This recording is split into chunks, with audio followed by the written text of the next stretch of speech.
13th, 2022 meeting of the City Finance Committee. Can I have a roll call, please? Yes, Committee Member Gutierrez, Here. Committee Member Harmon, Here. Committee Chair Friedman. Here. All right, we are on to general public comment for any member of the public that wishes to speak to an item not on today's agenda. Are there any members of the public that wish to speak? Not seeing any. I'll close general public comment, and we will move on to item 1, which is the Parks and Recreation Department financial review. And before we start, come on up, Ms. Zachary, I just want to say this is the second presentation that we are having from our departments as part of the Fiscal Sustainability Initiative. The previous was Community Development, and it's very informative, and it's part of the larger process that we're looking at in terms of making the city's finances more stable and predictable, looking out towards Vision 2030 over time. And there are some departments that have a lot of mandated services, but they're also high utilization from the public. And so we thought it would be an excellent idea to have our Parks Department come in and so we can understand what they do for our community and the challenges they have. It was one of the few departments that we wanted to give extra attention to be able to understand where you're coming from. So with that, look forward to the presentation and turn it over to Ms. Zachary. Chair Friedman, members of the Finance Committee, Jill Zachary, Parks and Recreation Director. I'm here with my team of division managers, Jasmine LeBlanc, who's the Assistant Director, Simone Herrera, who's the latest addition to our department team is the Parks Manager, Rich Hanna, our Recreation Manager, and Tina Nelson, our Business Manager. 3 out of the 4 people behind me actually joined the department during the pandemic, so we're really pleased to have them on board. Cameron Benson is not with us today. So beginning, as Chair Friedman mentioned, we will be presenting to you our mission, our overview, financial review by fund, programs and services and sources of funding, some of the operational challenges and opportunities that we see as the department staff, and then obviously be here to answer any questions you have or respond to any discussion items. It is similar in purpose to the presentation that the Finance Committee had from the Community Development Department, part of the city's overall look at how to become more fiscally sustainable today, tomorrow, and really well into the future, knowing that we will continue to face challenges. We will continue to have a vibrant population that demands services and how to best provide those to them. So to start with the department overview and the mission, Parks and Recreation has a very broad mandate.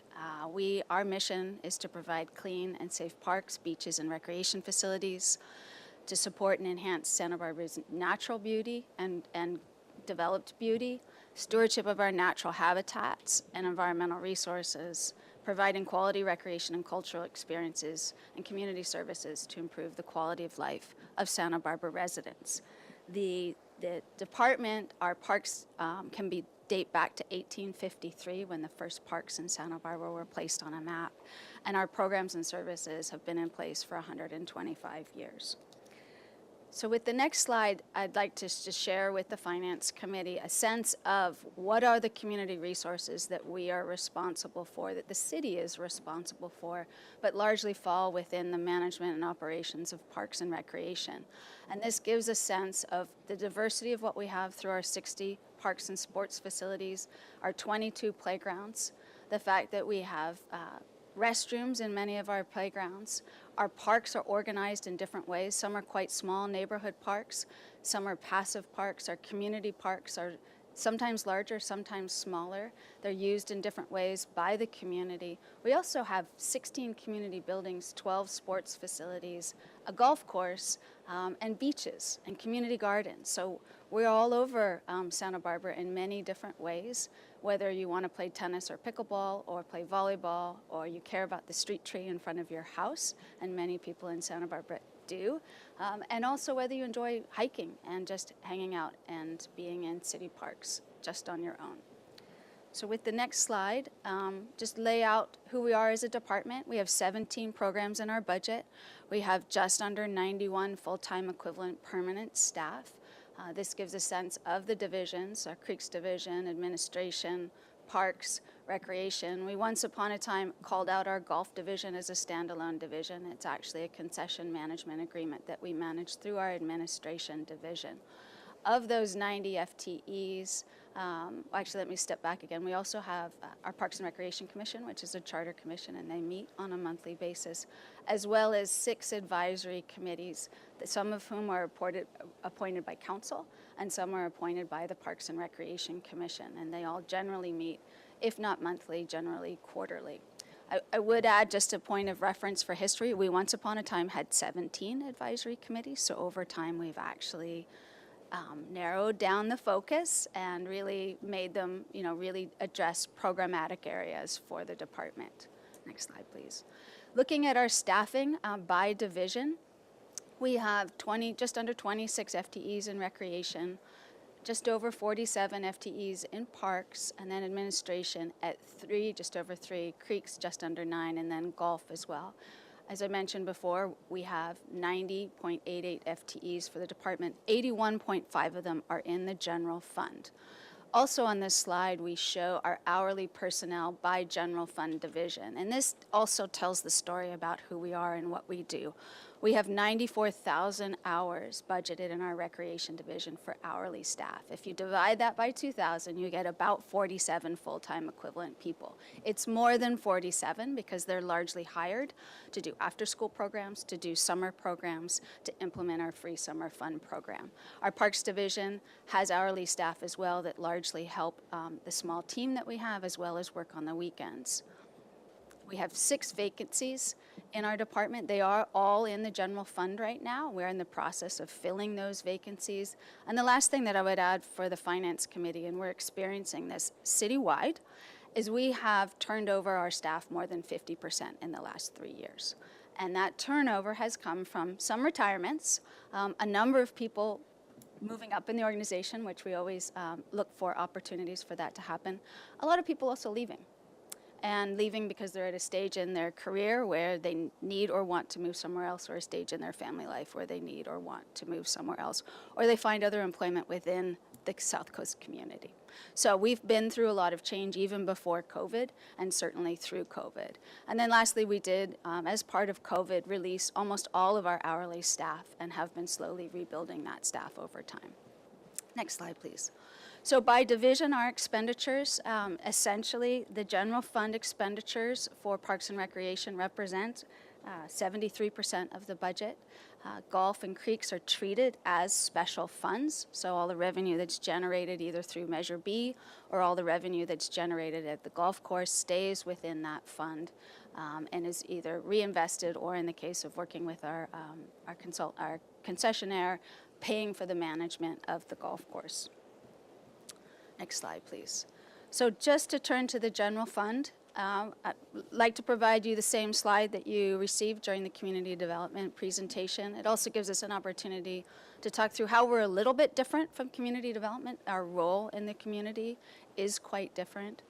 Right now, Parks and Recreation receives just under $14 million in general fund subsidies, so that's the general tax revenue, or 11% as it relates to the rest of the departments in the city that are funded through the general fund. Next slide. When we look at that change over time, actually we look at our adopted general budget over time, this is again similar to what you received at the last presentation. 6 years of our adopted general fund budget, with the blue bar showing the total budget and the green bar showing the revenue, the budgeted revenues. We've been fairly steady with our revenues over time. You'll notice, and I'll speak more to it in the next couple of slides, going from what we budgeted and what we actually received, particularly during the pandemic, there's a little difference there, and where we were in 2022 and where we're projecting to be in 2023, which is a significant increase over 2022 for revenues. Next slide, please. So revenue trends, again, looking at what those budgeted revenues are versus our actual revenues, very much in line in 2018 and 19, and then we had, unfortunately, the COVID pandemic in 2021, and our buildings and all of our facilities were shut down in March, so no one could actually use anything that we had for well over a year and a half. We did manage to squeeze some revenue together for our department, and largely that was through the work efforts of our Parks and Recreation staff to find ways to bring people into parks to engage in program recreation activities that were approved by the county health officer. with number one being tennis and pickleball and swimming and golf. So finding ways to do that. And so we really strove wherever possible to generate revenue despite the challenging circumstances. And we were also the only agency in Santa Barbara that offered summer camp in summer 2020. So part of that revenue comes from us taking the chance and moving forward and offering those programs. Next slide, please. So subsidy trends, again, to show the Finance Committee where we've been over the last 6 years. The subsidy has been around 11 million and then up to 12. It's jumped up a little bit this last year. And the actual subsidy, so what was actually used, is shown in the orange bar. When we look at budgeted subsidy by division, it shows that Parks has allocated 56% in this proposed fiscal year 23 budget, Recreation just over 4 million, and Administration just under 2 million. I would add, and the committee will see through this presentation, that is part and parcel because we allocate most of our departmental revenues to the Recreation Division. There are people using our parks that our park staff are maintaining, and so the expense to maintain the actual site when it comes to an outdoor space is seen in the Parks Division, and the revenue may be allocated to the Recreation Division. So we like to really think about the fact that as a department, we generate 35% of our operating budget in departmental revenues overall. Next slide, please. Because we're a little bit different from community development and some other departments, I want to spend a little bit of time talking about allocated costs and supplies and services, since they make up almost 40% of our general fund expenditures. This slide also shows that salary and benefits make up just under 60% of our general fund expenditures. When you look at the breakdown by division, recreation is slightly higher than parks, and then administration represents 9% of our expenditures for the general fund. When we look at our allocated costs, and again, this speaks to the fact that we manage and operate close to 60% of the facilities in the city. $4.1 million of what's considered a subsidy to Parks and Recreation actually gets allocated out to other departments either for their services, so internal services like motor pool, building facilities, custodial, IT, and some of it also gets allocated out for insurance. So again, because we have all these buildings and facilities, what it costs the city in insurance gets allocated accordingly. It's not necessarily directly related to what it costs us to operate Parks and Recreation, but it's part of the larger city organization. When you adjust out that 4.12, the adjusted subsidy is actually about 9.7. And then we'll go into it a little bit more. Next slide, please. And then similarly for supplies and services, I wanted to share this with the Finance Committee because it also speaks to how we actually operate our programs and services. So supplies and services make up 19% of our expenditures as a total budget.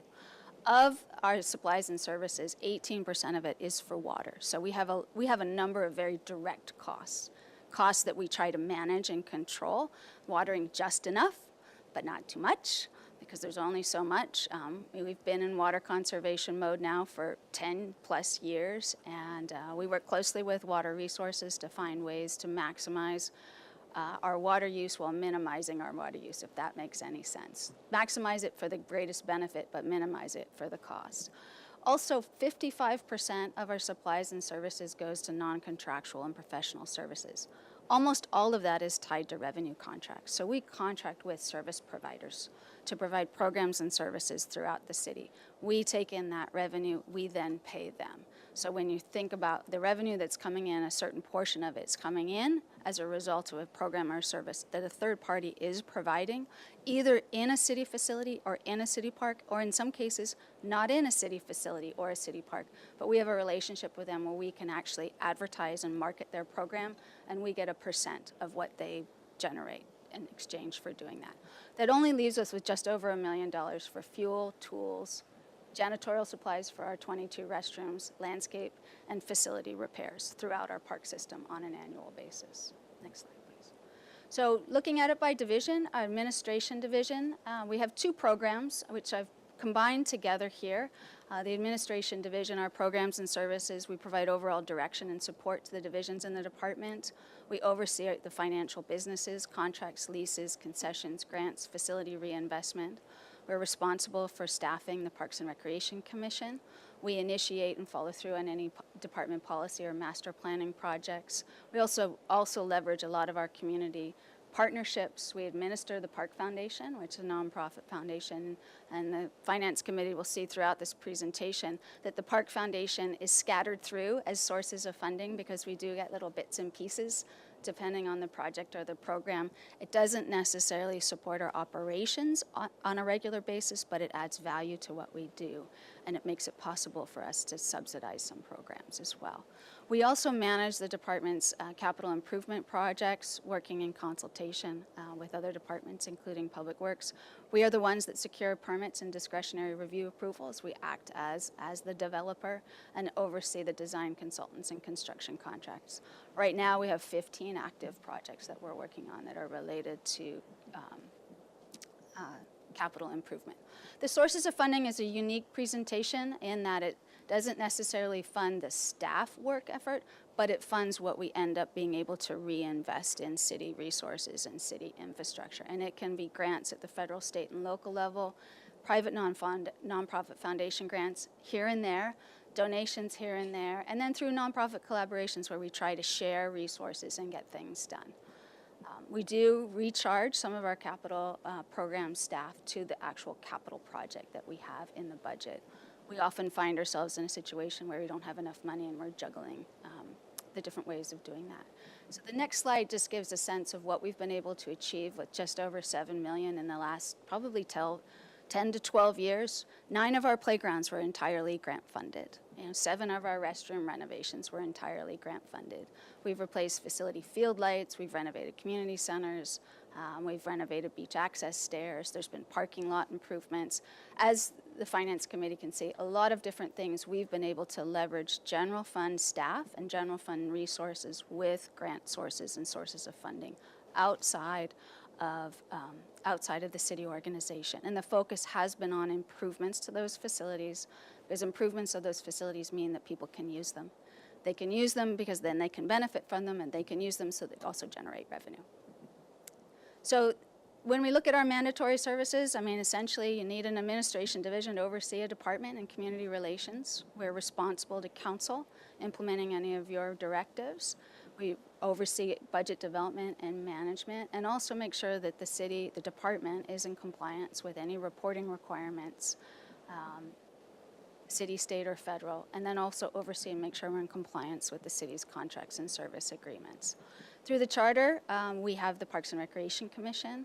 Through the Municipal Code, we have the Street Tree Advisory Committee, and then we have different sections of the Municipal Code that we're responsibility for implementing and managing our parks, beaches, trees, and then also we bring forward to council policy and procedures relating to the use of parks, the use of beaches, and recreation facilities. So jumping into parks and forestry, I'm going to go through these pretty quickly, and I know it's a little more detail, but we are such a diverse organization and we're responsible for a wide range of activities. Our administration section of Parks Division really provides oversight for the whole division. Our park rangers are housed in that division, and they're critical for park safety. We also do more volunteer-related stuff like Park Volunteer Program. We are responsible for managing the citywide integrated pest management program. So it applies to all city departments, but it's housed in our department to be the overseer of that. We don't get much revenue for this program. We have a small agreement with the school district to provide security service through our park rangers, where they go to school campuses during the weekends and see if anybody's there that shouldn't be there, and then follow through. And then, as I mentioned earlier, we do occasionally have grants and donations that come through that help us with special projects and other programs and services that we're providing. Next slide, please. Park operations. This is a large section of the division budget with a subsidy of just under $5.6 million.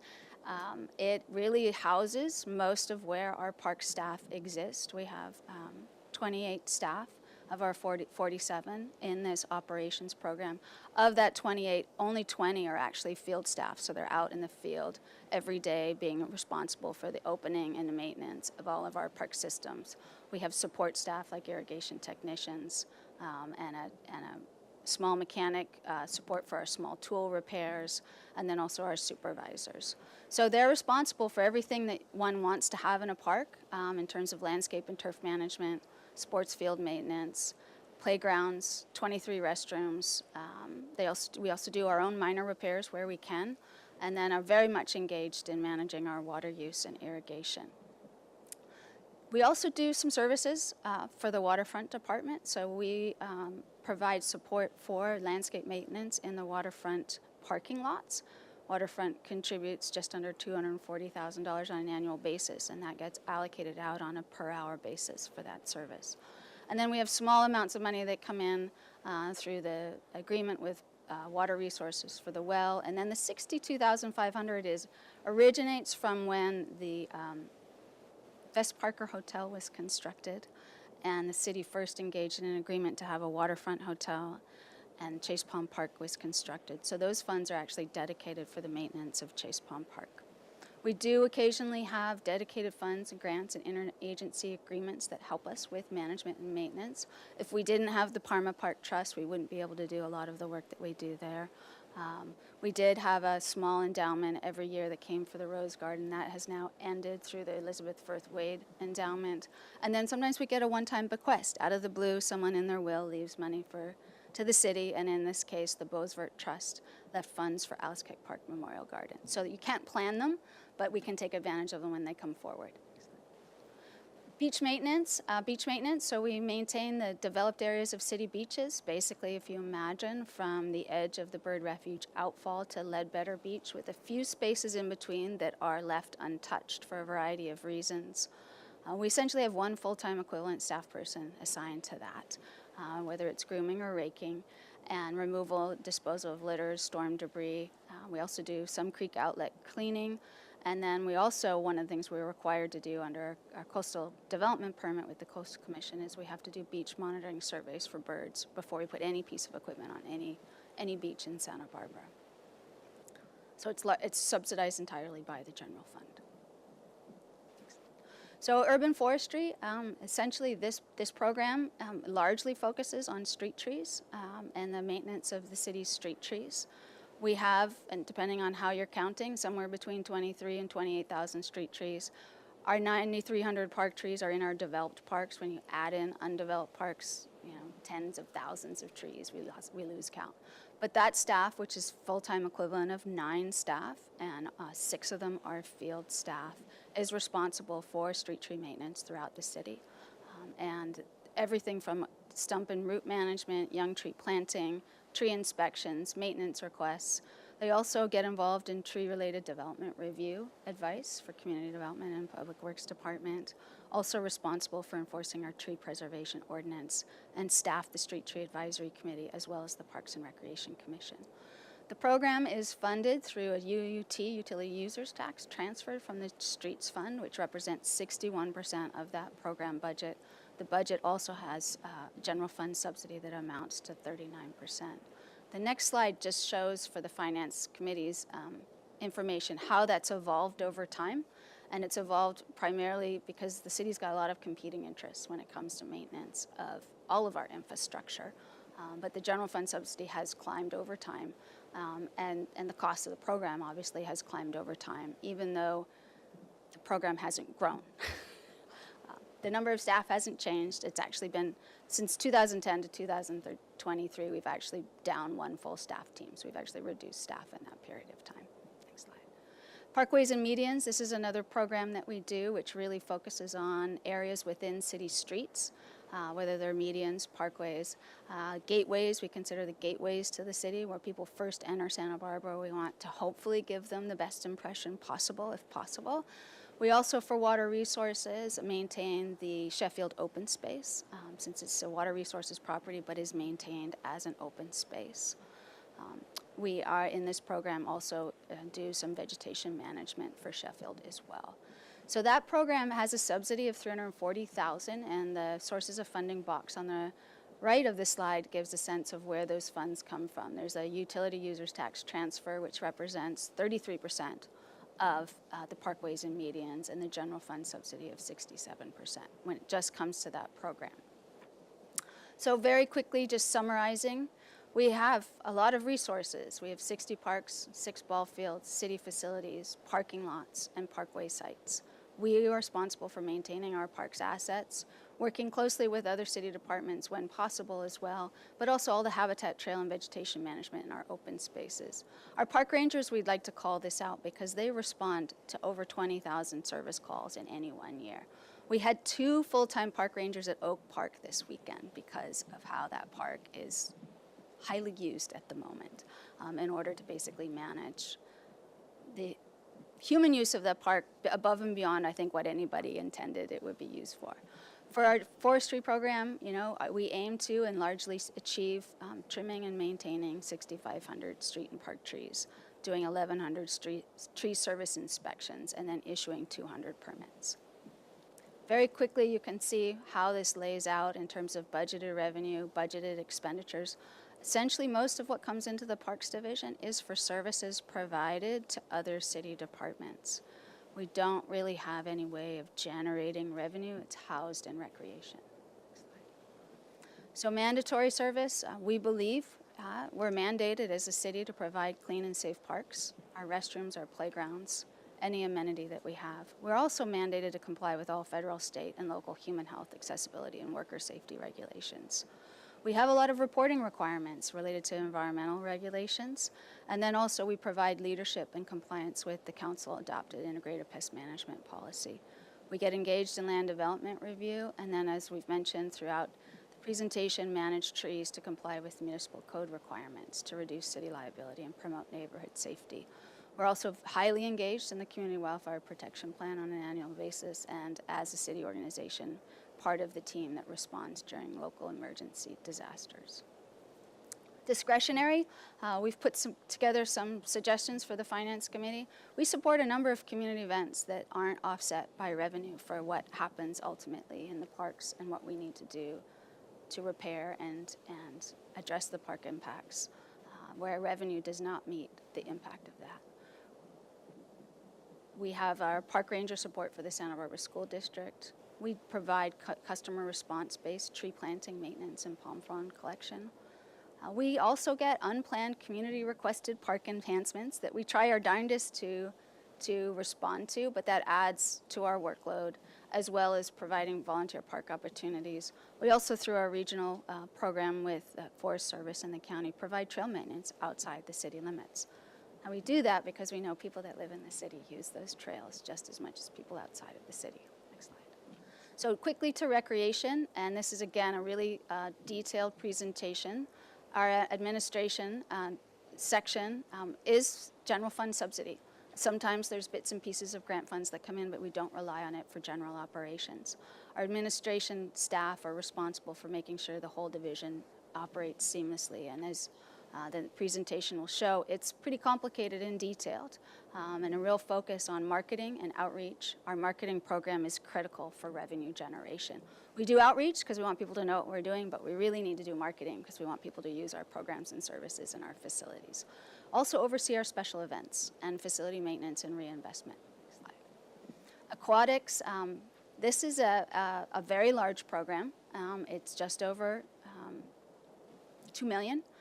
Of which more than half comes from budgeted revenue, and that revenue is departmental revenue through summer camps, pool rentals, adult swim programs, the use of the lower level of the pavilion, recreation swim, and concessions. We also provide, the waterfront department reimburses the general fund or the department for 50% of the summer beach guard service. So we provide beach guard service for 10 weeks out of the year. And that program is about a $250,000 program. So we do a number of things besides managing a year-round pool at Los Baños. We have 2 seasonal pools. We provide professional lifeguard services, swim lessons. We have very popular junior lifeguard camp, and we do a lot of training and certification for our aquatics personnel. In youth activities, our youth activities program, the budgeted revenue is just under $700,000 for 2023, largely from recreation after school and summer school break camps, and a little bit from our summer youth programs. This program has 3 full-time equivalent staff, and we do after-school recreation programming in elementary schools. We provide a free youth summer drop-in recreation program. We operate a number of camps and clinics in the summertime. And then we also facilitate, most importantly, the inclusion of youth and adults with special needs in all of our programs. And that's a federally mandated service that we provide. So if someone has a special need, they might have 1 or 2 or 3 counselors assigned to them rather than the general 1 to 10. Next slide, please. In community services, our community services program operates the West Side Neighborhood Center, the Franklin Center, Louise Lowry, Mackenzie, and Ortega Welcome House. We have leases with Santa Barbara County Health at the Franklin Center, and we also have 5 nonprofit service providers that basically lease office space from the city in our centers, West Side Center and Franklin Neighborhood Center. We also oversee the community gardens, so we have 2 now, one Rancheria and the other one Yananali, and we provide social service and cultural programs for youth, adults, and seniors. Many of our very popular youth programs like Youth Apprentice, Culinary Arts, and Arts Alliance are housed in this program, and we also provide 2 days of food pantry and farmers market for people in need, and staff the Santa Barbara Youth Council. Our funding primarily comes from facility leases and facility use permits, and then we get small grants and private donations. Again, it's really project-based, it's not operations-based. Active adults, so this essentially centers around the Carrillo Recreation Center, but it also includes our 2 Lawn Bowls clubs that largely operate on their own. So essentially, they are staffed and managed by the Lawn Bowls groups and how they're organized.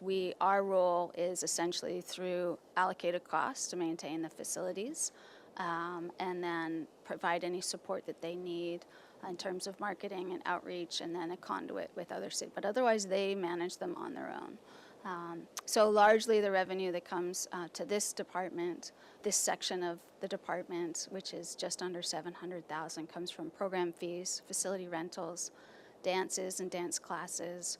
We have a unique relationship with Santa Barbara Trapeze at Plaza Veracruz that is generating revenue for the city, but also Santa Barbara Trapeze is actually maintaining the park as well, while also providing public access. And then they also coordinate and manage the Santa Barbara Arts and Crafts Show, which is one of our vibrant advisory committees and programs in the city that take a significant amount of time. Slide. In sports, so sports really is youth and adult sports. We really, more than anything else, coordinate stuff. We're not actually teaching kids how to play soccer. We're not actually teaching kids how to play basketball. We are a coordinator of other service providers in our facilities to do these things. And we have to coordinate when sports leagues are out there, classes and camps, tournaments. We have partner relationships across the board. I did not mention earlier, we have 130 co-sponsorship agreements for use, essentially, of our parks and recreation facilities by others. And then they also coordinate maintenance of our year-round beach volleyball courts and our Carrillo Street gym. The sources of funding, as you can see, budgeted revenue exceeds the budgeted subsidy for the sports program. It comes from gym reservations, court and field rentals, sports leagues, and really, more than anything else, our beach volleyball camp and classes that are highly popular. Tennis and pickleball. So tennis and pickleball, again, looking at the budgeted subsidy of $125 and a revenue of $442. Again, revenue exceeds the subsidy. We coordinate and maintain our 14 courts. We manage a court user fee permit system. We provide community tennis and pickleball programs, again, working with third-party providers. We don't teach kids how to play tennis. We have others that do that. And then we collaborate with local schools and nonprofits. Our sources of funding come from permits, court rentals, classes, tennis patrons. And then in this case for tennis too, we've had the opportunity to have a couple of bequests that have helped us make improvements to the municipal tennis facility. Facilities and special events. This is a program that is only has 4 staff in it, but it's responsible for coordinating all citywide special events. We manage 100 community events annually. This staff team also oversees all of our indoor and outdoor facility reservation and services and coordination in the waterfront area. We manage citywide permitting for commercial still and film video shoots, so we do that for the whole city, and coordinate rental operations. Issue outdoor fitness permits. We had a high of 180 outdoor fitness permits during the pandemic. So everybody wanted to teach classes, and they obviously wanted to teach them outside. So we found a way to make it happen, which was pretty unique for us. We hadn't done that before. And then we also have the restaurant concession at the Cabrillo Pavilion. So in summary, I wanted to share this with the Finance Committee because this really leads to what we know people have done in our parks and recreation facilities. It doesn't even speak to what people do on their own. We have thousands of people that enter our parks and our facilities on a daily basis just for their own purpose, and they don't engage in our programs. We serve, through our youth programs, just under 5,000. Adult sports and tennis, just over 31,000. Los Baños, around 110,000. We estimate our summer beach towers, probably there's 1 million people on the beach over the course of 10 weeks, both city residents and visitors. And we look at Visit Santa Barbara and gauge where we think we are based on their data as well. We have a number of other programs that we provide, community service, and then also providing for the Finance Committee the number of hours that people experience being able to use our facility or participate in a program, from as many as 255 for community service and all the way up to 285 for adult sports and tennis, and then at Los Baños, 1.35 million. Very quickly, financial services. This gives a final picture of where the budgeted revenue really falls in the Recreation Division, with the most significant numbers in aquatics and facilities and special events, followed by youth activities and active adults. And all the other ones are pretty much in line depending on the year. And then our budgeted expenditures, which leaves a subsidy of $4.2 million for a budget of $10.2 million. Mandatory service, we're mandated for operating a facility to comply with all California Health Safety Code regulations, building code regulations, operations of pools, and that changes sometimes on a yearly basis. We must and have to train and certify our lifeguards and our hourly staff. The health code also changes on a regular basis. Compliance with ADA for facility use and provision of inclusion services. We have health permits for all of our buildings. And then under the municipal code, the Arts and Crafts Show Advisory Committee is a solid section in the Santa Barbara Municipal Code. So there's lots that goes around that, as well as the special events ordinance. Discretionary services, and this is, to be honest, this is a tough one for us because this is what people really love to see. But we provide a lot of subsidies. We subsidize programs, every program, almost every single program is subsidized, and to a greater or lesser extent, and we actually have all the numbers, we don't have time for that today, but after school programs, adult sports, facility permit fees, dance programs, each one of them is subsidized. You know, there has been discussion at council about our advisory committees. We provide staff support for youth council. We provide discounted or free facility use fees for youth recreation and adult programs, and it runs the gamut. Pony baseball, foresters, tennis patrons, police activities league, our community gardens, our lawn bowls facilities, swim club, masters swim, and then we do free programs and services for members of their community that really can benefit from them. Food distribution, our summer fun, free summer camp program, concerts in the park, we subsidize entirely, the city does. The Children's Fiesta Parade, and a number of other activities that you see on that slide. So just switching gears very fast, since it's the full department, I have a couple of slides on the Golf Fund. Golf is doing really well these days. Our budgeted revenue for 23 is $3.8 million, and our expenditures are $3.3. What that has done for us is given us the ability to start reinvesting in some pretty sad infrastructure and making improvements to the golf course. And so that's been a great turnaround. So we have Courseco that manages that contract. We also have our restaurant concession, and all of the sources of funding for that come from those sources. Just to give the Finance Committee a view of revenue trends, it gives you a sense of where we were pre-pandemic. So we had lofty goals, which we didn't quite meet for 2018, 2019, and 2020. 2020 was the pandemic, so we were close, and then 2021 it shot up, and same thing with 2022. We anticipate that we're not going to sustain this, so part of what we're doing is, okay, let's move on to some of the not-so-fun infrastructure improvements because we have to do those and not spend every dollar that comes in. Next slide. And then the Creeks Fund. So the Creeks Fund was established in 2001. Fiscal year, the budgeted revenue based on TOT is 4.8. Expenditures are slightly higher, and that's partly because there's a transfer out in this program budget to capital, to fund their capital. Same thing with golf. We don't actually have all of that in golf operations. It goes out to capital. And the Creeks Fund, you know, does a lot for the city in terms of stormwater management, overseeing clean water operations, implementing water quality improvement and creek restoration projects. And in fact, has been part and parcel of a lot of the habitat and creek restoration work that's happened entirely within city parks, as well as the acquisition of land that has then become a new city park over the course of the last 20 years.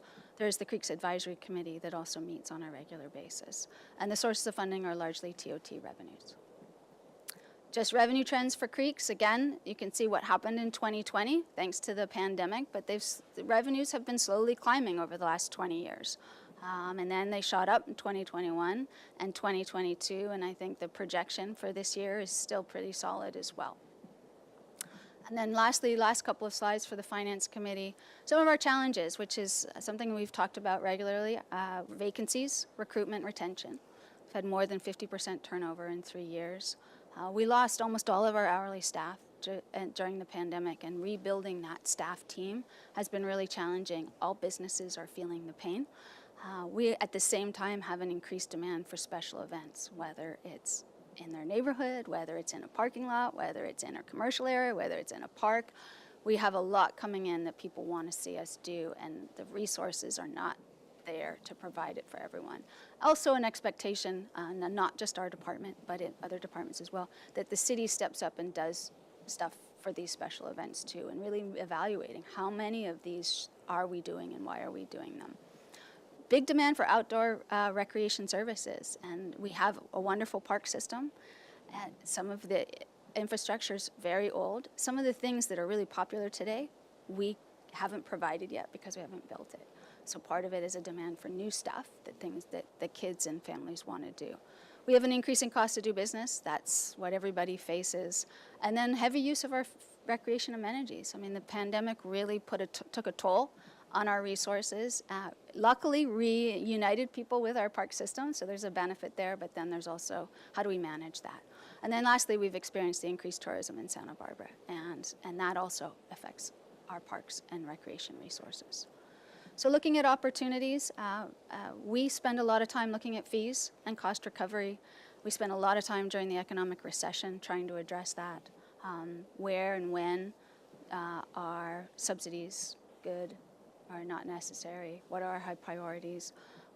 We would propose that perhaps we work on an approved fee and cost recovery policy, which could help us in terms of determining the level of revenue we need to generate to continue to provide some of these services. I mentioned earlier we have 130 co-sponsorship policies and agreements. That means we undervalue a lot of our facilities and give steep discounts to many organizations that may need to be reviewed and revised as a result. I know, for example, our field, and we also try to be economical.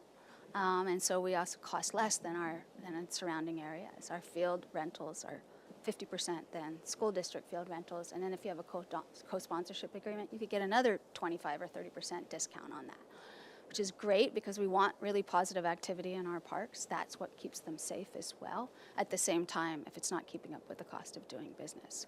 And then determining what are our service priorities. We do a lot throughout this city, and there's never-ending request for us to do more, but what are the priorities and where should we be focusing? And then lastly, as part of what Council has also discussed citywide, is it time to review some of our advisory committees? And with that, that concludes our presentation. And as I said, I've got a great team here with me that is very able to answer any questions if I did not cover a topic.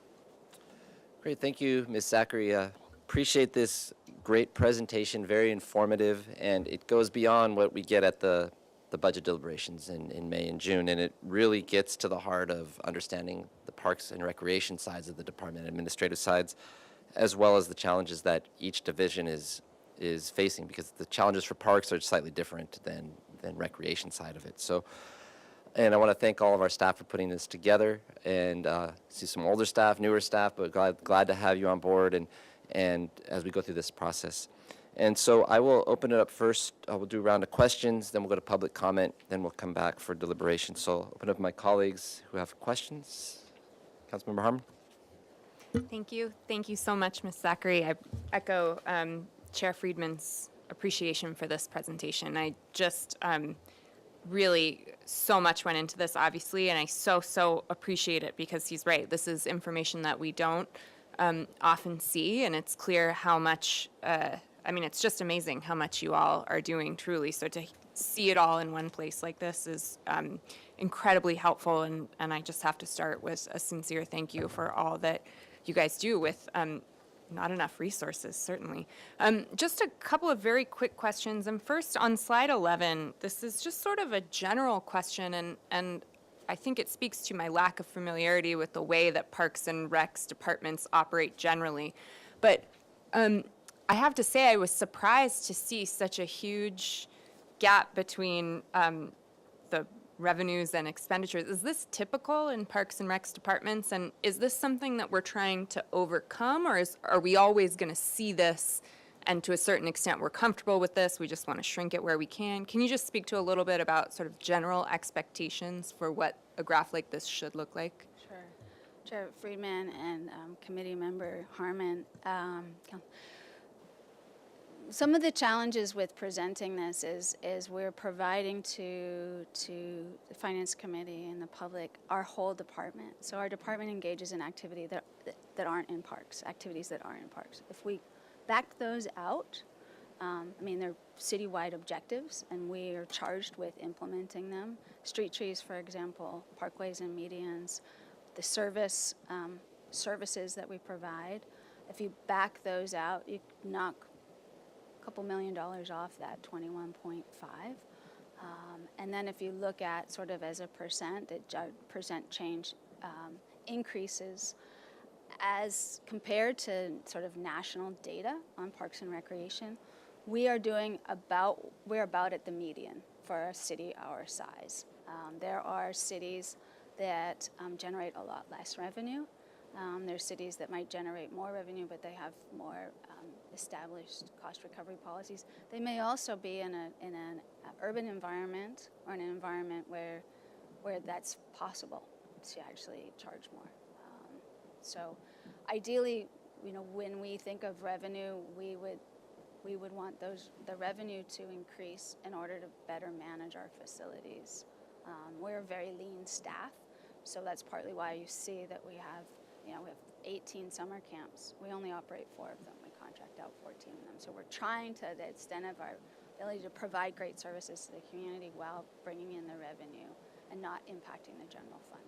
Hope that helps a little bit. We could break that number down more, and so you could see how it plays out. No, that's really helpful. And I think it's probably not necessary to add to your plate to do that. If I'm understanding you correctly, there's all these other things that we obviously want and need and support and love that go into this number. So it's not that we necessarily need to be so concerned. Well, we're concerned about everything, but this is not a major red flag, maybe more than anything else. It's sort of the way that this goes and incorporates all the things. That's correct, and really determining some of the services that we provide as a department, the city's going to provide, or at least has intended to provide. Yeah. It just happens to be housed in our department right now. If it was housed somewhere else, then maybe we would look at, do we still want to do that? Or even do we still want to do that? Or you can't generate revenue from parkway and median maintenance. Right. Right. Someone's going to have to pay for it But somewhere. there's a point at which, we try to make sure the fees that we charge, and we have I want to say 200 different fees and 180 different revenue line items in our budget. We also have the philosophy that we want people to use our programs and services. So it's a balancing act that we're trying to achieve. Could we potentially raise more revenue? We think if we did a fee analysis, potentially yes, we could, with council support to move something like that forward. Okay. Thank you very much. And then just one other question. You touched on this on the restaurant concession. I'm just wondering if you could speak to how that's doing. I'm just curious about how that's going. Sure, Chair Friedman and Committee Member Harmon. It's doing pretty well. They opened in November, so opened late. Everything opened late, right? Yeah. But they have met their base budget as well as gone beyond that. So they're doing well from a financial standpoint, supporting our department, exactly what we wanted. We expect there's potentially more growth there as well, as they get used to doing what they're doing and overcoming all the other business challenges all the other restaurants have with staffing and supplies and services. But yes, it's going well. Okay, Great. Thank you so much. Thank Great, thank you. Councilmember Gutierrez, any questions? Yes, I have two questions. For the park rangers that serve the school district, could you give me more information on the cost for those rangers? Committee How of- much time and like how much does it cost for them to serve? Okay. I'm thinking a lot right now about how we can. So I've heard a lot of concerns about we need more park rangers. So can you share with the public how many park rangers we have, how much it costs the city to have park rangers, and basically how many parks and school campuses they serve? Certainly, Chair Freeman and Committee Member Gutierrez. I'll have Tina Nelson jump up too. I can start it and she can finish it because she's got the numbers. We have 4 park rangers. We've been trying to get to 4 for about 4 years, so we're very happy we have 4. The contract with the school district is $33,000. It's really focused on after-hours weekend premise checks. So we go mostly to elementary schools. We may also go to the junior highs as well, and just do a walk around. And if the rangers see something, they then contact the principal and sort of say, hey, windows are open, this is happening. If there's actually people in a place they shouldn't be and it's something they can handle, they also handle it as well. But the actual cost, can you jump up, Tina?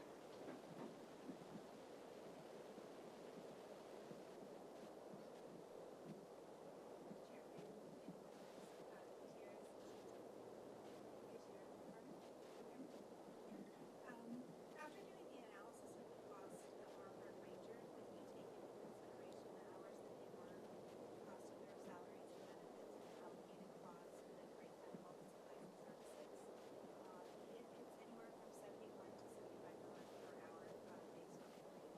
So the amount of work that they do and the cost, those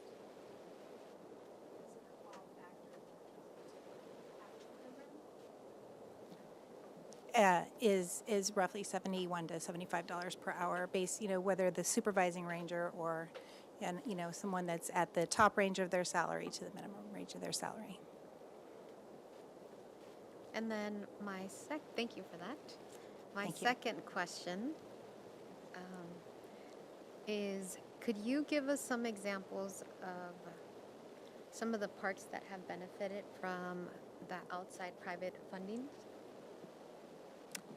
The parks that have benefited from outside funding, certainly. I was going through my list. It was pretty amazing. I'll do it off the top of my head, and I'll give Just you a a more quick- complete list. Yes, just a quick example. Over the years, I can say that the playgrounds in Sunflower Park, Eastside Neighborhood Park, Ortega Park, Bonet Park, Oak Park, maybe not Oak Park, have been replaced as examples. West Side Center, that has been replaced. Restrooms that are renovated. We just did East Side Neighborhood Park. We just did Bonet Park. We've done Alameda Park. We've done a number of restrooms that are renovated. In terms of other parks that have had benefits, Ortega Park, West Side, actually its restroom as well was renovated once upon a time. The Ortega Welcome House, field rentals. The field was improved there. And on the west side, we've got Parque de los Niños. That playground was funded through CDBG. Over the course of over 14 years of CDBG funds that the city received for Parks and Recreation, it has amounted to $2.7 million. So we also have funding that's paid for projects at Oak Park, restrooms, playgrounds. I could go on, but I could give you a more complete list if you want that. Also, can you share with the public the importance of how the census affects Parks and Rec's funding, especially for our parks in certain areas of the city? Yes, certainly. Chair Friedman and Committee Member Gutierrez. So when the census collection data happens, and we just had the 2020 census, they redesignate sort of the different neighborhoods that fall within eligibility for community development block grant funding, so funding through the Federal Housing and Urban Development, which is managed by our Community Development Department. And so when the 2020 census data was released, I can say we were quite surprised that certain areas of certain neighborhoods were no longer in that low-income designation. And so therefore, we can't go after a community development block grant to provide improvements. And Eastside Neighborhood Park happens to be one of them. Luckily, we have some CDBG funds that were already allocated, so we're good there. But other parks do come available, which can also benefit the community. So like Alameda Park, for example, is now eligible for CDBG funds. So we have a grant to renovate the bandstand, which was built in 1888 and kind of falling down. But it is a challenge. We tried it when we look at our sources of funding for capital, we try to match it with the best fit for that park or that area. That helps. Thank you. Great, thank you. Great questions, answered some of mine. I do have a few questions. I'll leave us enough time for the next item, Mr. DiMartini. So I wanted to start with recruitment and retention, and you mentioned that 50% new staff or staff turnover in the last 3 years, which is incredible. How do we compare to other jurisdictions in terms of competitive salaries on the South Coast? Just in ballpark, are we under, are we kind of similar? And then the second portion is, do we have any data on where most of our staff live? Do they live South Coast, or do they commute from North or Ventura County?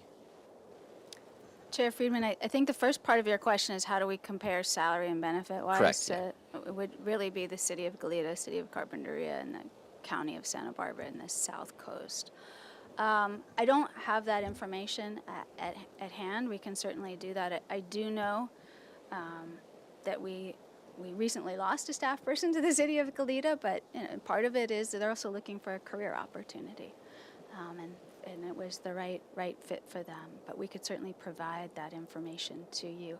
Our positions are a little different than the county as well, because the county doesn't really provide recreation services like we do. And so when you look at what they call, what we would call a senior grounds maintenance worker, they call it a park ranger. But our park ranger doesn't do what their park ranger does. Our park ranger is a completely different classification. We did do a minor study of park rangers, salary and benefits, and that was reviewed by the Human Resources and the City Administrator's Office, and we're able to bring those salaries up to a competitive level, because they were definitely quite below what they should be. That's encouraging in terms of where we need to be. And we're doing the overall, it's going to take a couple of years study for that information, looking at all our positions and classifications citywide.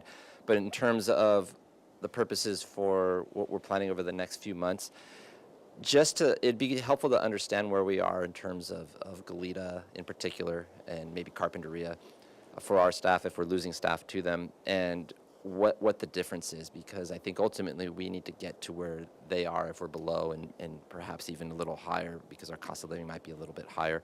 And that goes into the budget challenges that we would face if we need to increase those salaries, and so that we're understanding what the full picture is to maintain the staff. Because it's not sustainable to continue to have such a high turnover of staff as well. It's great to have new ideas and fresh faces in there, but you want to have a consistency. So appreciate that. Yeah, Chair Freeman, if I could just add a little bit too. I know HR can tell, pretty much where people in the city that work for the city live. We do have a number of staff that came to us commuting from Oxnard. They still come to us commuting from south of Santa Barbara, from north of Santa Barbara.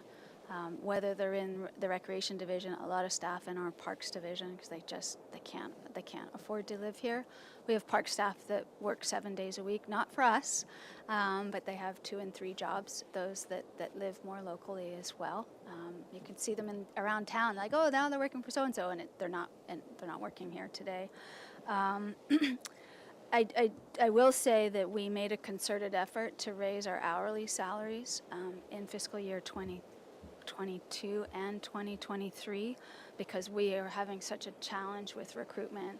You can go work somewhere for $20 an hour and the city is only paying you $16, but we really need someone to be a lifeguard. We really looked long and hard at that and managed to cover the cost of all of those increased salaries through revenue. So it was not an impact to the general fund in either of those years. And that's often our goal, is how do we do this in a way that A, allows us to provide that program, which brings in that revenue, and therefore we can then pay the staff member to do that work.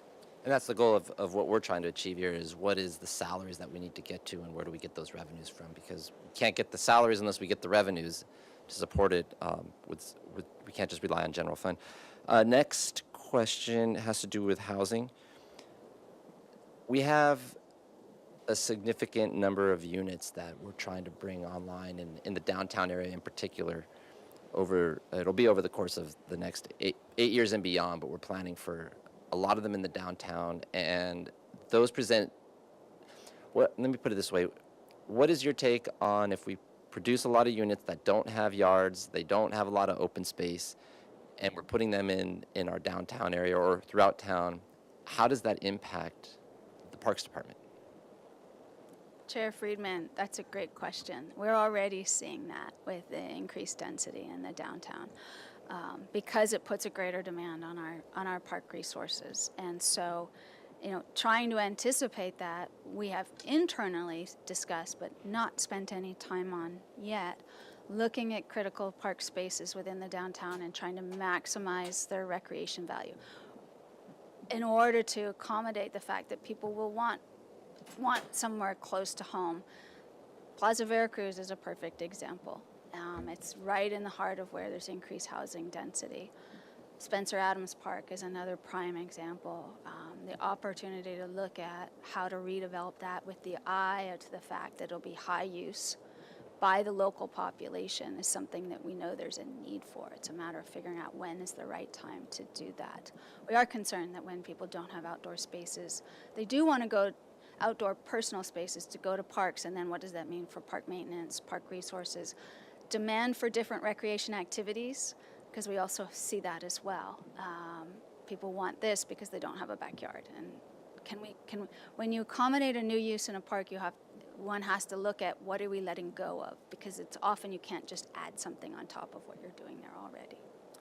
I think that's helpful because at the council, when we have discussions on trying to provide incentives to build housing, we've had these debates that have come up over the last few years. There is a certain amount of open space that's required on parcels, but that increases the cost of the housing to get developed and therefore the rents. So the council has, in some cases, made strategic decisions to look at the amount of open space that's needed. And so from what I'm hearing is that when we reduce that open space, the need for it doesn't go away. It just gets shifted into our parks and other places. And Chair Friedman, if I could just add, I think looking at it comprehensively, if State Street can be redesigned and redeveloped as a vibrant urban space, recreation can happen outside of an area that's got turf. So that's part of it too. But people often want that open space. They want the trees, they want the shade, they want to be able to play with their children, not in a city street environment. Thank you. I'll have some comments on that at the end. I have a few more questions, probably about 6 more questions. So don't go anywhere, anyone. You mentioned the allocated costs are about 40% of the general fund subsidy, and is there a way to look at those in a way that might allocate those costs, not necessarily on the Parks Department? I know it's somewhat of an anomaly because you have these facilities and they have an expensive cost to maintain them, but are there other departments that might be able to shift that up? I know it's allocating to other departments, but they might have other revenues that could help with that, whereas the Parks Department might not. Is that something that we're looking at, or is it something we could look at? Chair Friedman, I think as a whole, as part of the fiscal sustainability and Vision 2030, we are looking at internal services and how we're structured. Santa Barbara strives to provide great service to the community. There are things that we know we should be looking at and revising and updating that could lead to both economic sustainability, but then also give us a better way of determining what our priorities are and where our services lie, and what's an internal and what's an external service. Next question, it got into the issue of some of the costs that are rising, such as water and other uses, and it comes up a lot, especially with the De La Guerra Plaza, is why don't we have reclaimed water? Why don't we use more reclaimed water for places like De La Guerra Plaza, which could be, theoretically, it's cheaper water, but could you speak to De La Guerra Plaza in particular on the issue of reclaimed water since it comes up so much? Chair Friedman, I'm by no means any expert on the topic. I would defer to Public Works Water Resources, our city administrator. I think it has to do with the infrastructure to get it there. De La Guerra hasn't been irrigated since we declared our first drought as one of the city's demonstrations of how we were trying to reduce our water use. Ms. Bjork, thank you. Thank you, Chair Friedman. Rebecca Bjork, City Administrator. Yes, Ms. Zachary is correct. It's the cost of the infrastructure to get the recycled water to the location. And it's approximately $1 million a mile. We looked at it fairly recently. And then the operations and maintenance of it continues to have ongoing expense, as does potable water. And the ongoing operation and maintenance of a recycled water supply is equal to the potable water ongoing operations and maintenance. The only difference is the cost of securing that water supply, which ironically is actually higher. But we are able to offset that in the way that we've structured our rates, and that has been sustainably defended. And so, but it's really, it makes sense to put recycled water where there's a high demand, a high, density of demand, and Ortega Park is not near other, De La Guerra Plaza is not near other recycled water demand areas. I think we've done an excellent job. We recycled water the whole way along our waterfront, all the way up to the golf course, and then looping around to other parts, Hidden Valley, so it's fairly extensive. Thank you. I just wanted to highlight that because you mentioned in this presentation that water use in our parks in particular of all agencies is a high use, and there's just a high demand for water, and we are looking at those types of measures of when we can use reclaimed water and not. So on to the next question. If you could just quickly pull up slide 13. And it just gets to the general fund subsidy, and when we're looking at all the challenges we have, do we expect it, as we're doing business today without the changes that we could possibly implement, do we expect this, the line is going up over time as a percentage, and do we expect that to continue to grow unless we make changes? Chair Friedman and committee members, we actually, I can't speak to that entirely because a portion of that is allocated costs over which it just gets assigned to our department. So, and a portion of it's salaries and benefits. We actually looked at exactly where those numbers changed from last year, and I'll have to dig around in my notes to see where that is, and perhaps. Ms. Zachary, if I may embellish on that just a bit, sort of all else being equal, just the same operation going forward, the general fund subsidy will likely increase year over year, and that's primarily due to the additional liability from our pension system, right? Our CalPERS actuarial reports, where we get our unfunded actuarial liability every year. It will likely continue to increase, just given all the factors associated with our pension system, with people living longer, with the fluctuation and the volatility in the rates of returns that CalPERS experiences, and a number of other factors. Just general inflation is proven to be a factor for Parks and Rec, as well as all other city operations as well. It will likely continue, maybe not to the same magnitude that it has over the past 6 months, but it will likely continue going forward. And also another large contributing factor to the allocations in particular is our self-insurance fund. As we've presented to Finance Committee before, our self-insurance fund does not have adequate resources to cover sort of the long-term claims that we might need to pay, as well as paying our annual insurance premiums. So we will be ratcheting up the allocations over the next 8 years, and that the Finance Committee and the City Council approved of a 9-year plan to ratchet them up. So we have already begun that hard work. So those allocations for insurance will continue to increase. So sort of all else being equal, again, the general fund subsidy will likely continue to increase. Thank you. I just wanted a real generals of where we think we're going with that. Just a couple more questions. So slide 35 mentions aquatics, and aquatics is extremely important for a lot of reasons, including equity. As we know, the department provides swim lessons that are reduced or free for many members of our community who would otherwise not be able to learn how to swim, which has the ability to swim has a lot of further implications on being able to access some of the programming that we have, the beaches, high school athletics and whatnot. But it's come up in the conversation of Ortega Park, but just in general, when we talk about where we are funding-wise and the challenges we have, there is a need to expand aquatics, as I understand it. And right now, do we have that capacity, given everything we've just seen now and both in the budget, to really expand it to where we want it to be? And what would it take to get there? Dedicated revenues, or just in real general? I don't want to get too much into it, but there's this huge need that's there that even within these budgets, I don't think is considering of the actual budget that we would need to get there. So if that makes sense. Sure. Chair Friedman, I'll let Rich Hanna address this. I can tell you that there are things we could bring forward to council to make our current program higher cost recovery, but it would be a decision on council's part regarding fees and services. And then Rich Hanna is our expert aquatics person, so I'll have him dive into the rest of your question.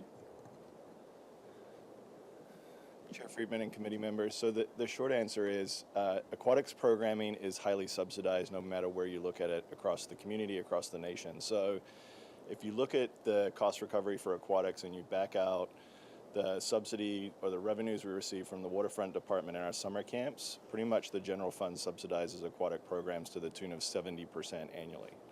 So when you start looking at new aquatic facilities, that's a cost that's going to occur moving forward. Where you can reduce that subsidy is providing elements and expanding programming to groups that we're not currently serving and adding elements to your aquatic facilities that bring in new revenue and new community members. So if you look at Los Baños as a whole, it's pretty much catered to year-round competition adult lap swimming. We're not serving parents. We're not providing amenities that want to bring families and kids to a pool to not only grow the learn to swim base in the community, but also generate revenue that we're currently not generating as we operate today. Thank you. That's important for a later discussion. We don't have the time today, but when we're talking about serving the families that live here and building that equity so everybody can learn to swim, we don't have the capacity without a 70%, approximately 70% general fund subsidy that would then add to the pressures of the department because aquatics are not cheap.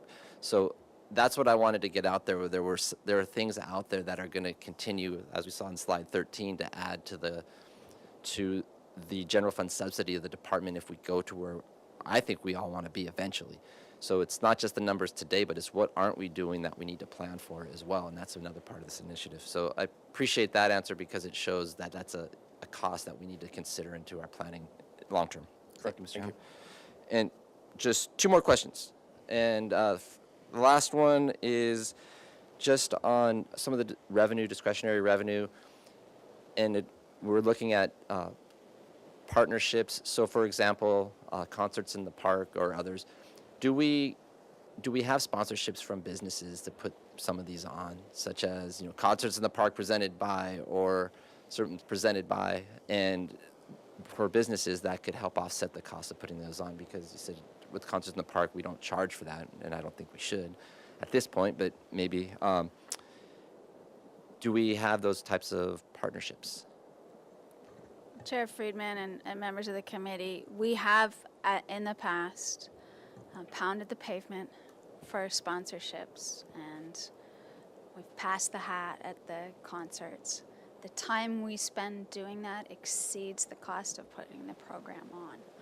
So in other words, because that person, it is then diverted to do that, which may not even fully recover the costs of that program. When we look at the analysis of putting on something like that, I think we might suggest we look at, is there a way to actually charge for the concert? Now, people don't necessarily like that or want that, but it's a way to overcome that cost. Could we go out and try to get business sponsors again? Certainly we can do that. It's a matter of figuring out the time required to do it and the benefit associated with it. Maybe that's something the Park Foundation, since I'm now on their board, we could have that discussion on maybe something I think the Park Foundation would be suited for, is to go out and build the business relationships and establish those and get that up and going so you could have these larger contributions from businesses, $25,000, $50,000, $100,000 multi-year commitments. But that's something maybe we could put on the agenda for that. Certainly, and we've actually been talking about that in relationship to the band shell in Plaza Del Mar, because it's such an iconic structure, because we have a lot of organized musician groups and foundations in town that would love to play there, that they would perhaps sponsor, their group to play there so the public could enjoy it. My last question, I asked it of community development. I'm gonna ask it of you. Where's the merch? I want to get my Santa Barbara Parks hat on. Can we do merchandise at some point? And I'm hoping the answer is yes. But you don't have to answer that. But I just want to put it out there. The more we could get people wearing Parks hats and library hats I think it's great. Chair Friedman, a great question. We actually noodled that around quite a bit for the Cabrillo Pavilion and then started thinking about inventory and storage and who's going to do it and who's going to want it, and sort of said, are we really ready to take something like that on? We do occasionally do things, giveaways that we give to people, balancing the I love Parks and Recreation versus an official city seal. You need to be balanced, like what's somebody out there wearing that someone might think that that's a city employee when in fact it's not a city employee. Good point. All right, thank you. That's questions I got. So I'll move on to public comment. I do have one speaker, Kathy McGill. If you come up, and we'll do 3 minutes.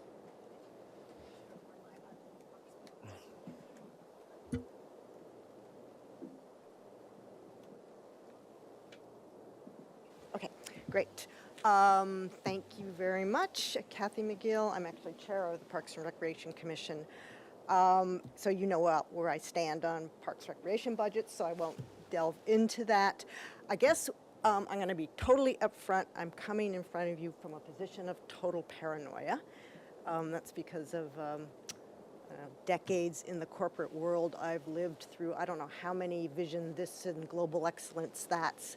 And they all start out well-intended. They all start out looking at sustainability and the future and investment, and without fail, all the ones I went through turned into, God, this is hard, we're going to cut budgets and pass the hats. And you've seen, I really commend you for looking at the details. You've seen how difficult that is. I'm really concerned when I see the departments that are really out there in front of the community going through this, that to me it's almost an inevitability based on where I've been in my past, and it's just worrying me, and that's really, I'm expressing a worry and expressing, you've asked a lot of really good questions about where the investments need to be. I think if you look at slides 42 and 53, I believe they are, you really see how important this department is to the community and how the infrastructure struggles to keep up with increased demand. And I would say on recreation, when you look at the thousands and thousands of people served, particularly with youth and vulnerable people, if you serve, this is so conservative, you serve one person, you've served that entire family. You have served the extended community with each person. So just please bear in mind, I have lots of scars of passing the hats through all these vision thises and that's.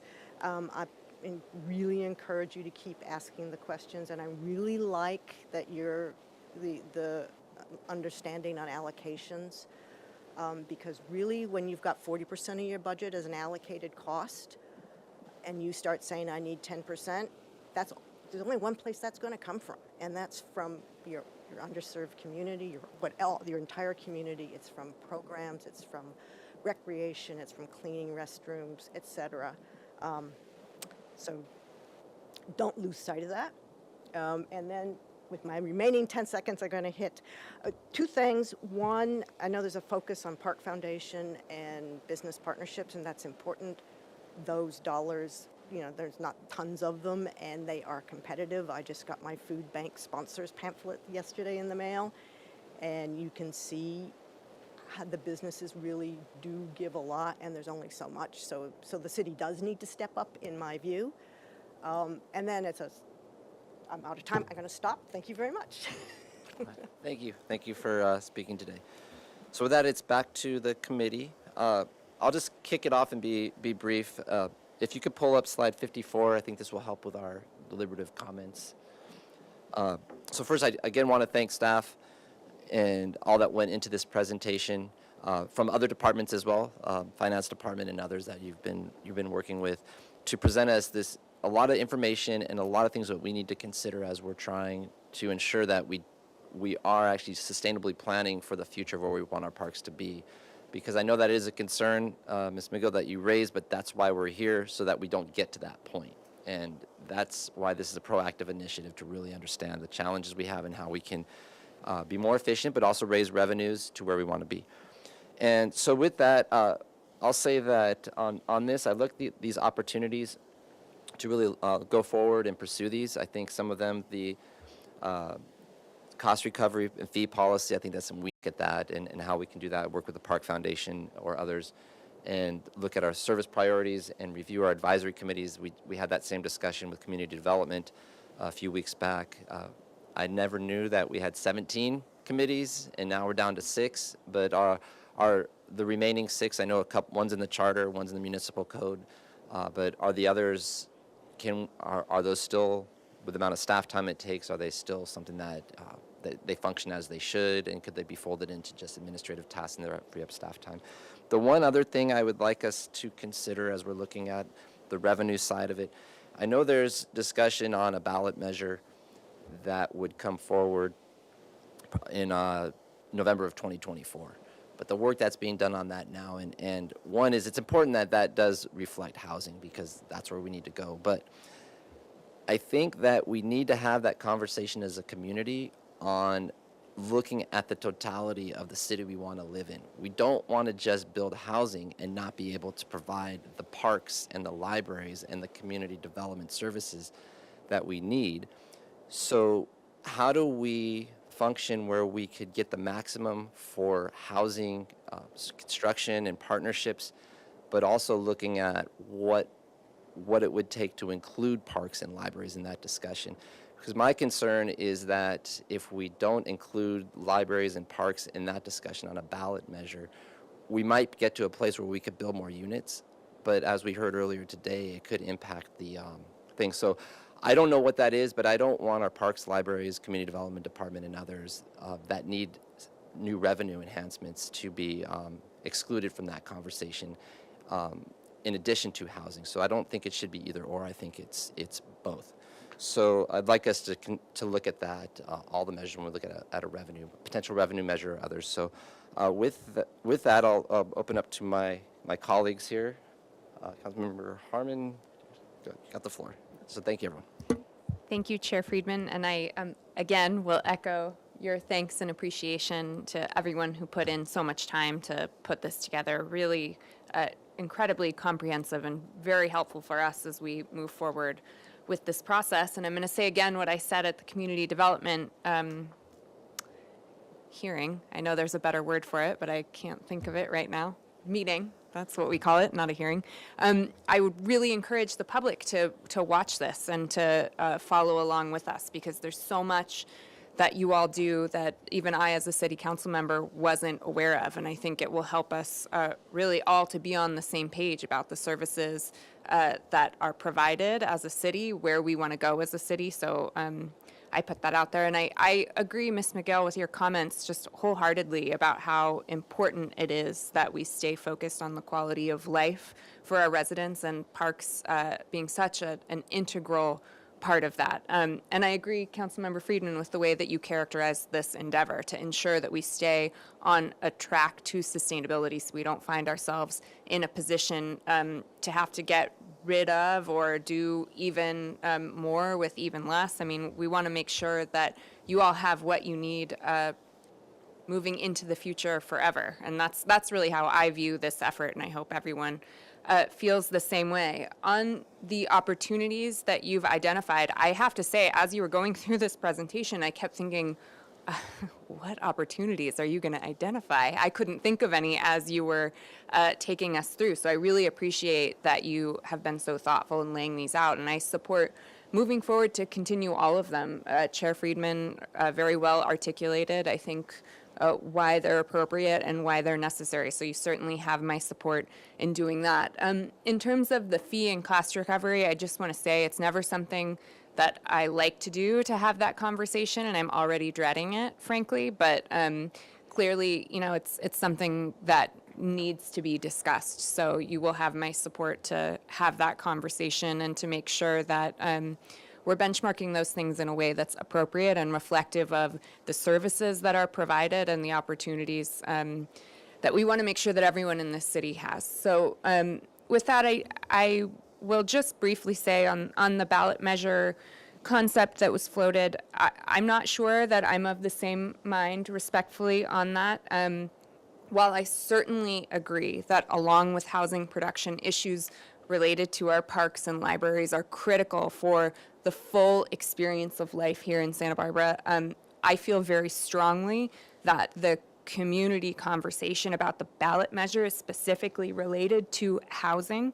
And from a strategic perspective, I feel that the more that we expand a potential revenue-generating ballot measure, the less likely we are to pass it. Just speaking purely from a strategy perspective. And so I think every conversation is worth having. That's why we're doing this process. So I'm open to it, but I am very, very skeptical. So I just will put that out. It would be a big lift to get me on board to expand the idea of a ballot measure to include everything in the kitchen sink necessary. Those things certainly are. But I think, Chair, you're spot on. This is a time to be creative. So I just wanted to put it out there that I'm a skeptic on that, but look forward to a continued conversation. Thank you. Thank you. Councilmember Gutierrez. I just want to thank Parks and Rec for their presentation. It is very clear, and it gives a lot of the community members a lot of answers. And I think that a lot of community members don't understand how much it costs to run our parks and also just everything that your department does. I am very supportive of having a fee assessment because it will support once those fees go up. And I do believe that the fees have to go up. But having an assessment or a fee analysis will really give the public an explanation of why these fees go up, because every time fees go up in Santa Barbara, you know, there's a lot of commotion. But I think that we forget because we live in this wonderful bubble. And yes, people will say, well, I pay a lot to be in this bubble. But they don't realize that in other cities, it's a lot more expensive. And I think the more we can educate the public of why, it's always best. But I just really want to thank your department because your department really takes on a lot more responsibilities that most people don't know about. So thank you so much. Thank you. And so with that, we are on to the second item for today. We almost forgot we had a second item, but this one should be a lot quicker.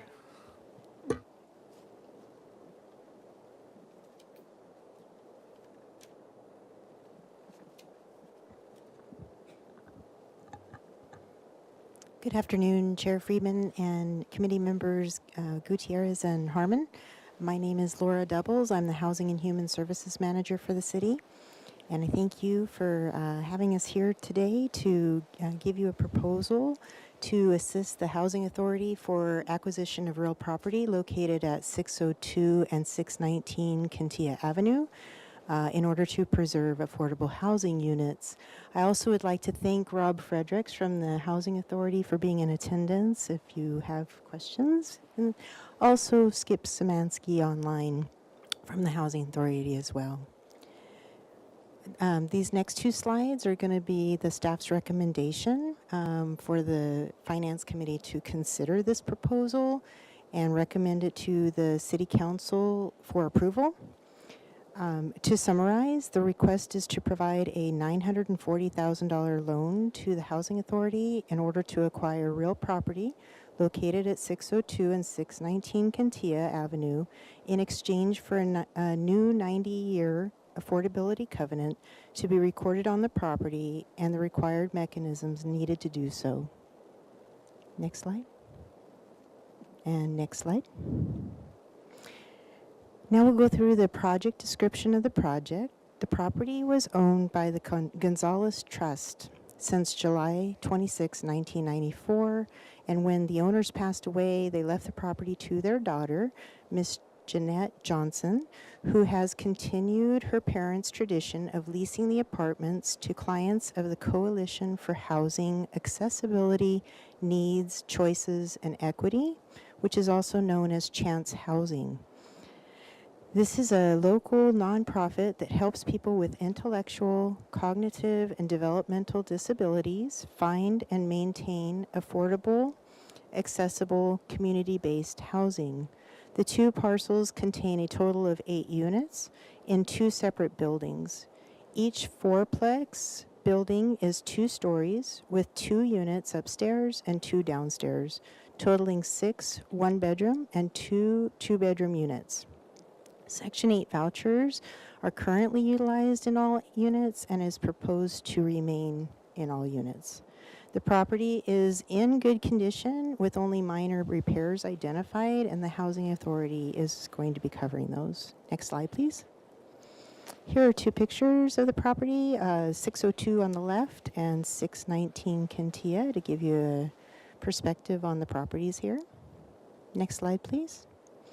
And as far as the project costs, the Housing Authority and the seller has agreed to a purchase price of $3.5 million. The escrow fees we are estimating right now as $43,750. Those could change with the actual figures. And right now, the good news is we don't identify any real major rehabilitation, so we put it 0 there. The total would be $3,543,750. Next slide, please.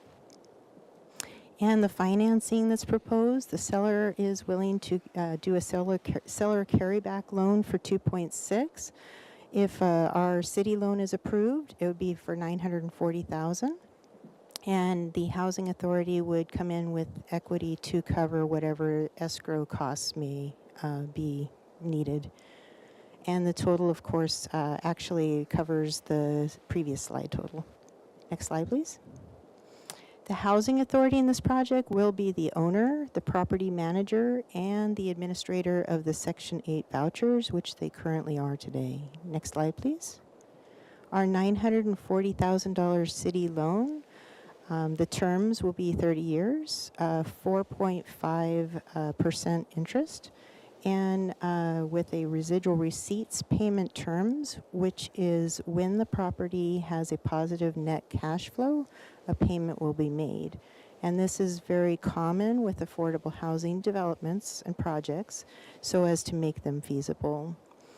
The amount of city subsidy per unit on this project is at $117,500, which is actually an excellent amount, considering that ground-up new development just recently was a little over $702,000 per unit.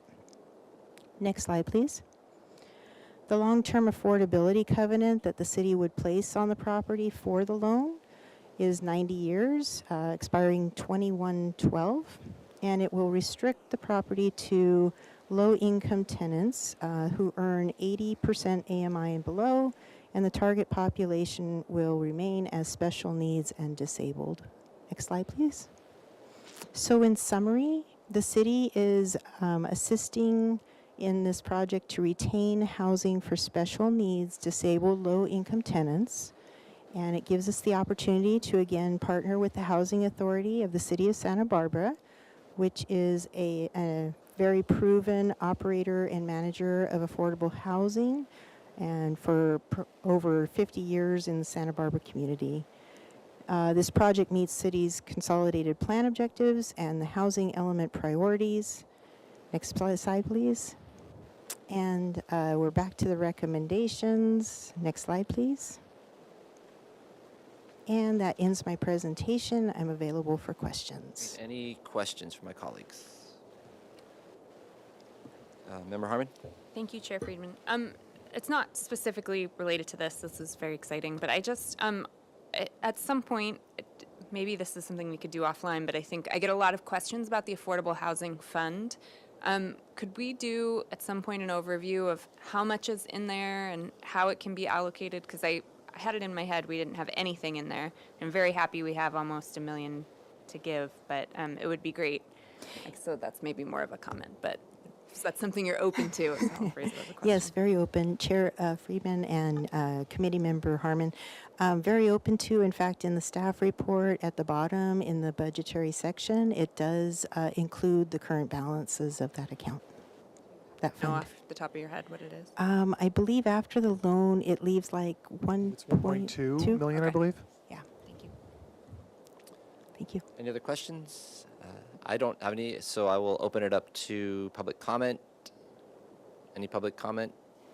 Not seeing any. I'll close public comment. Just want to say that I think this is great to move forward. It protects housing, especially for some of our most vulnerable populations, and it's in line with previous actions that we've taken that have done this, as well as extending the covenants for many years so that we have those units going to the end of the century, basically, actually a little bit beyond. So it's great to have that rather than them expiring 10, 20 years down the line. So with that, is there a motion to approve? I motion to approve. Moved by Member Gutierrez. Is there a second?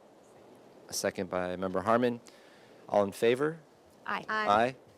Any opposition, abstentions? None. Passes unanimously. Thank And with you. that, we are adjourned. Thank you.